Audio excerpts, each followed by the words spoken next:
আমি স্লোগান দিয়েছিলাম 19 সালে 19 হা 21 সাপ 19 আমরা হাফ করেছিলাম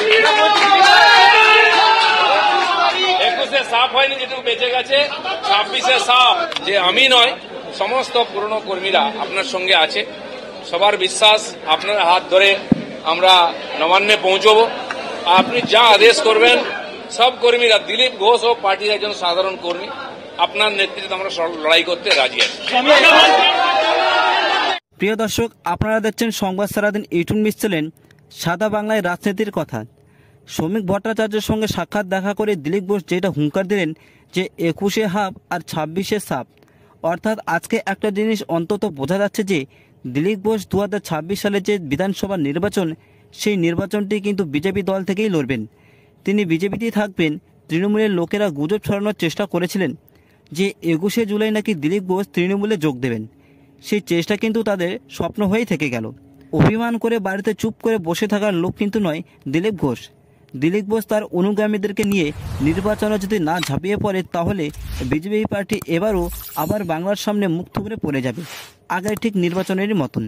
বঙ্গ বিজেপির মধ্যে দিলীপ ঘোষকে নিয়ে যে একটা দ্বন্দ্ব ছিল, সেই দ্বন্দ্বকে দূর করার জন্যই কিন্তু রাজ্যের নয়া সভাপতি শ্রমিক ভট্টাচার্য তার সঙ্গে সাক্ষাৎকার করেন এবং যথেষ্ট সম্মান দিয়েছেন তিনি দিলীপ ঘোষকে। তারপর সেইখান থেকেই বেরিয়ে মিডিয়ার সামনে তৃণমূলের বিরুদ্ধে কড়া বার্তা দিয়ে বললেন দিলীপ ঘোষ 21 হাফ আর 26 সাপ। কিন্তু এখানে একটা প্রশ্ন উঠে আসছে যে সত্যি সত্যি দিলীপ ঘোষ আর শ্রমিক ভট্টাচার্যের যে সাক্ষাৎকার, সে সাক্ষাৎকারে বিজেপির মধ্যে যে অন্তরের যে ফাটল, সেটা কি সম্পূর্ণভাবে জুড়ে গেল? শ্রমিক ভট্টাচার্য দাবি করছেন যে 15 দিনের মধ্যেই নাকি বিজেপিকে নতুন বিজেপি করে তুলবেন। অর্থাৎ শুভেন্দু অধিকারী বনাম দিলীপ ঘোষের যে একটা দ্বন্দ্ব চলছিল এতদিন ধরেই, সেই দ্বন্দ্ব কি মিটিয়ে যাবে 15 দিনের মধ্যেই? অখণ্ড বিজেপি দল তৈরি করবেন শ্রমিক ভট্টাচার্য। 21 লড়াইয়ে এবার বাংলাকে নিজের দখলে আনতে পারবেন শ্রমিক ভট্টাচার্য। মমতা বন্দ্যোপাধ্যায়ের হাত থেকে এই রাজ্যের শাসনভার ছিনিয়ে নেবেন বঙ্গ বিজেপি পার্টির, ঠিক এমনটাই দাবি করছেন শ্রমিক ভট্টাচার্য। শ্রমিক ভট্টাচার্য যে একটা দাবি, এই দাবি প্রক্রিয়াকে মাথায় রেখে ফাটল জোড়া লাগানোর চেষ্টা চলছে। দিলীপ ঘোষ ও শ্রমিকবাবুর মধ্যে ঠিক কী আলোচনা হলো এটা কিন্তু তারা বললেন না। কিন্তু একটা জিনিস বোঝা গেল, আর মাত্র 8-9 মাস বাকি বিধানসভা নির্বাচনের। সেই নির্বাচনে শুভেন্দু বনাম দিলীপ ঘোষের লড়াই যেন না দেখা যায়, তার আপ্রাণ চেষ্টা করছেন রাজ্যের নয়া সভাপতি শ্রমিক ভট্টাচার্য। 26 ভোটে যদি বিজেপি সরকার জিতে যায়, তারপর লড়াই চললেও তাতে কোনো ক্ষতি নেই। কিন্তু লড়াইটা যখন এখন না হয়, বিজেপি দলের নিজেদের মধ্যে যদি সম্পর্ক খারাপ হয়, তাহলে হাজার হাজার কর্মীদের মনে কি বার্তা যাবে? কিভাবে তারা মমতা ব্যানার্জির বিরুদ্ধে লড়াই করবে? মমতা ব্যানার্জিকে গদি থেকে নামাতে পারবেন না, সেটা হয়তো শ্রমিক ভট্টাচার্য দুজনকে বোঝানোর আপ্রাণ চেষ্টা করছেন। এই রাজ্যে বিজেপির সভাপতি হওয়ার পর শ্রমিক ভট্টাচার্য শুভেন্দু অধিকারীর সঙ্গে কোথাও যেন একটা আলাদা সুরে কথা বলছেন। যেই দিন তিনি রাজ্য সভাপতি হলেন, সেই দিন কিন্তু শুভেন্দু অধিকারী এবং সুকান্ত মজুমদার সবাই ছিলেন ওই মঞ্চে। শুধুমাত্র দিলীপ ঘোষকেই দেখতে পাওয়া গিয়েছিল না। সেদিন শ্রমিক ভট্টাচার্য শুভেন্দু অধিকারী ও সুকান্ত মজুমদারের সঙ্গে তাল মিলিয়ে কিন্তু কথা বলছিলেন। ঠিক সেখান থেকে বেরিয়ে ইন্টারভিউতে শ্রমিক ভট্টাচার্য সংখ্যালঘুদেরকে নিয়ে বা সংখ্যালঘুদের ভোটারদের নিয়ে চিন্তা ভাবনা করছেন। তিনি বলছেন এই রাজ্যে কীভাবে সংখ্যালঘুদের নিজের পাশে দাঁড় করাবেন, এটাই হলো সবথেকে মেন টার্গেট।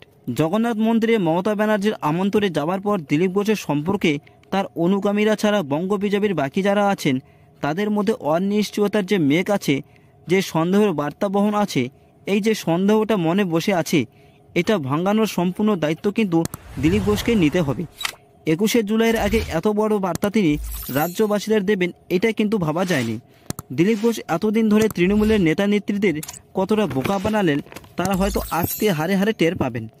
দিলীপ ঘোষ বললেন, যতদিন এই মমতা ব্যানার্জির সরকার থাকবে, ততদিন না হবে সরকারি চাকরি, না হবে শিল্প। কলেজে কলেজে নারীরা ধর্ষিত হবে, বেকারত্বদের সংখ্যা অত্যন্ত পরিমাণে বেড়ে যাবে, আর হাজার হাজার শিক্ষকের পেটে পুনরায় লাথি মারবে এই রাজ্য সরকার। তাই 26 নির্বাচনে সোনার বাংলাকে মুক্ত করতে সকল জনগণকে এগিয়ে আসতে বা হাত বাড়াতে বলছেন দিলীপ ঘোষ। প্রিয় দর্শক, আপনাদের মূল্যবান মতামত অবশ্যই শেয়ার করুন আমাদের সঙ্গে এই ইউটিউব নিউজ চ্যানেলে, এবং রাজ্যের সমস্ত খবর প্রতিদিন দেখতে।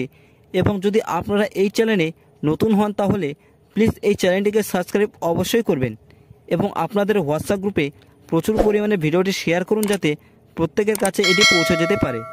প্রিয় দর্শক, দেখা হচ্ছে আপনাদের সঙ্গে নতুন কোনো এক বিষয়ে, নতুন কোনো খবরে। ততক্ষণে দেখতে থাকুন, সুস্থ থাকুন। ধন্যবাদ। আমি স্লোগান দিয়েছিলাম 19 সালে 19 হা 21 সাপ, 19 আমরা হাফ করেছিলাম, 21 সাপ হয়নি, যেটুকু বেঁচে গেছে 26 সাপ। যে আমি নয়, সমস্ত পুরনো কর্মীরা আপনার সঙ্গে আছে। সবার বিশ্বাস আপনার হাত ধরে আমরা নবান্নে পৌঁছবো। আপনি যা আদেশ করবেন, সব কর্মীরা, দিলীপ ঘোষ ও পার্টির একজন সাধারণ কর্মী, আপনার নেতৃত্বে আমরা লড়াই করতে রাজি আছি।